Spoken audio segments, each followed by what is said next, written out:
అంటే ప్రజలు ఏమనుకుంటారు, అరే స్థానిక ఎన్నికలు వస్తే కాంగ్రెస్ పార్టీ పండబెట్టి పంగలు తీరుదాం, సో ఎప్పుడు వచ్చినది అని ప్రజలు డిసైడ్ అవుతున్న తరుణంలో ఇలా కాంగ్రెస్ లో ఉన్న దొంగలందరూ ఒకటే అయిపోయారు.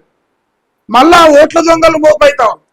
మన పంచాయతీ తర్వాత పెట్టుకుందాం, ప్రస్తుతానికైతే ప్రజలు చుతగాలని చేసి మళ్ళీ ఓట్లు వేసుకొచ్చుకుందాం అని ఒక ఓవర్ కాన్ఫిడెన్స్ లా ఇలా మరి మా రాజగోపాల్ రెడ్డి గారు, మా మునుగోడు ఎమ్మెల్యే రాజగోపాల్ రెడ్డి గారు ప్లేట్ తిప్పేసి, ప్లేట్ ఇట్లా ఉన్న ప్లేట్ ఇట్లా అయింది వెంబడే నిన్నవాడి దాకా ఎగిరిపోయి ఇట్లా కాళ్ళ గజ్జలు కట్టుకుని ఎగిరి ఒకటే రోజుల ప్లేట్ తిప్పేసి కాంగ్రెస్ పార్టీ బడుగు బలహీన వర్గాల అభ్యున్నతి కోసం పనిచేస్తున్నట.